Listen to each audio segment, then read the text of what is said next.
I'm demonstrating tubular bind-off worked in the round with a 2x2 ribbing. This is at the top of a sock. The reasons you might want to do this would include that it's very stretchy, and for the top of a sock, stretch is good.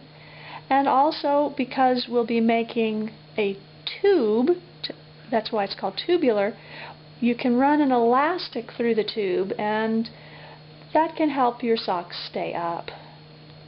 To begin the tubular bind-off, we need to make a tube of knitting. We're going to use double knitting to do that, and the knits and the purls will become two separate layers of fabric with a space in between, and then we'll graft them closed at the top. For double knitting, you want to use a smaller needle than you have been using.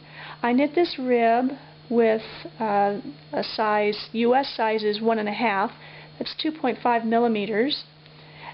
For the double knitting portion, I'm going to use a size 1, which is 2.25 millimeters.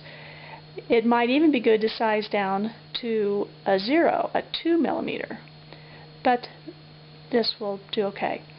I'm going to knit the knits, then I'm going to bring the yarn forward and slip the purl stitches. I'm not going to purl them, I'm just going to slip them and bring the yarn across the front of them, back to the back, knit the 2 knit stitches. Bring the yarn to the front, slip the purls, take the yarn back to the back, and knit the knits.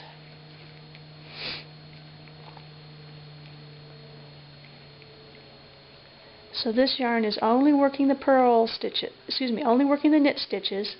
The purls are being kept separate to the back of where I'm working.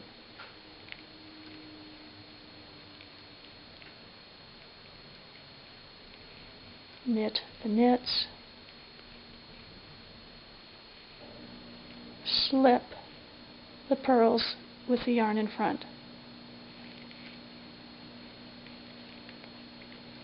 So what I'm getting is, you can see because of the variegated yarn colors, the knits are knitted, the purls have a slipped strand of yarn across the front of them. Okay, I'll finish doing this and rejoin you when it's time to do the next thing. Okay, so I've knitted and slipped all the way around now. So you can see I've just slipped the last 2 purl stitches. Now the next step in double knitting is to deal with the purls that we skipped. So bring the yarn around here. My first stitches are knits. I'm going to slip them with the yarn in the back, slipping them as if to purl, not twisting them, just carrying them from the left needle to the right. Now I've got 2 purl stitches, so I bring my working yarn forward and purl them.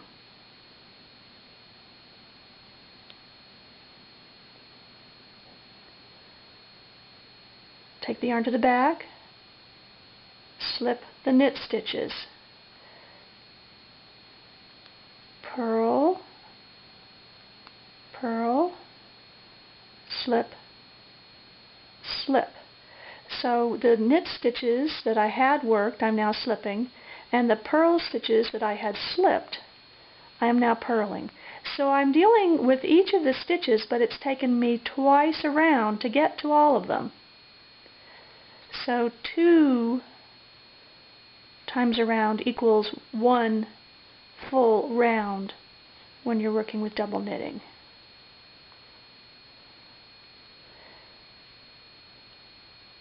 So now our knits and purls are on separate strands, worked with different strands.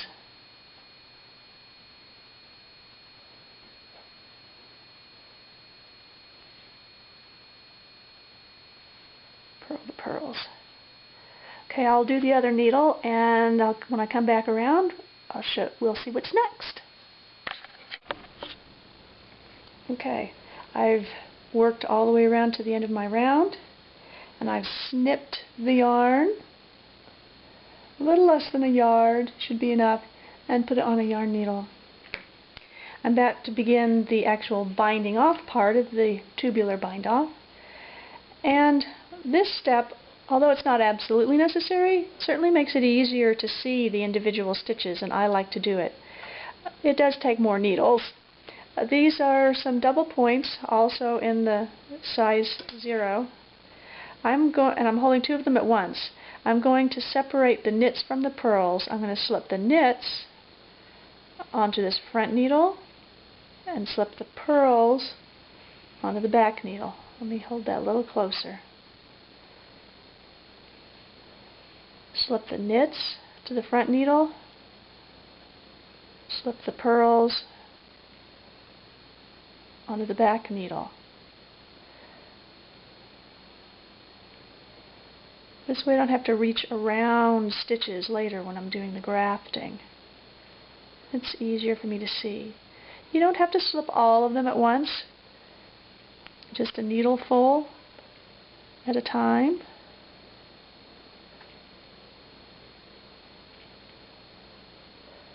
I'm going to stop here,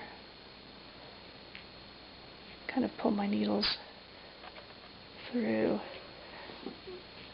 for you to see. So I now have the knits here and the purls here, and they are separate. I'm going to be grafting, kind of schmooze these over a little bit. I'm going to be grafting the stitches on this needle to the stitches on that needle.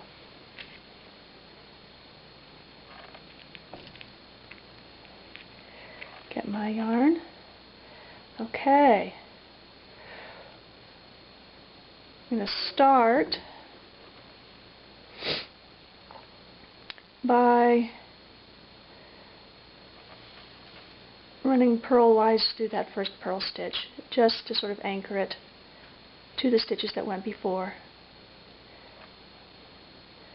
I'm going to go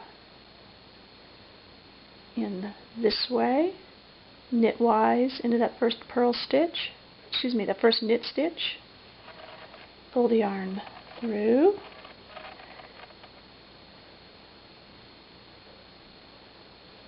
then go to the back layer, purlwise and off, knitwise and through. When the yarn is long, it takes a little more pulling, so you don't want to make it too long, but you don't want it too short either. You don't want to run out.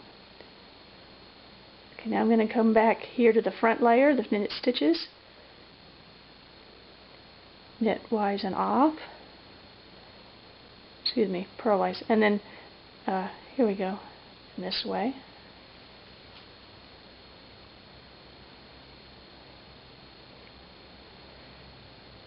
I'm getting my yarn tangled up in my needle here. Let me pull the needle out of the way.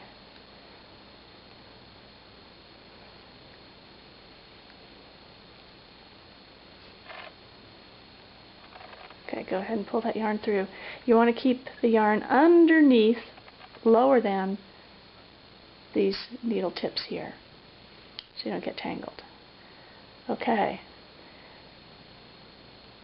Now I'll go back to the back needle, toward me and off, away from me and through.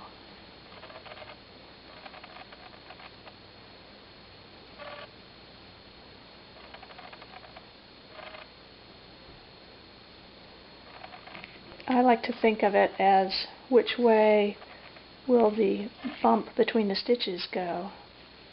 So when I'm working here on the front needle, I'm going to make a motion like this, a sort of a U motion with the yarn. I want the bump of the U to go to this in-between place. So I first reach through from front to back, knitwise, and then I reach through back to front, purlwise. The first stitch comes off, second one pull the yarn through. I'm going to have to cut this a little shorter, I'm getting tangles.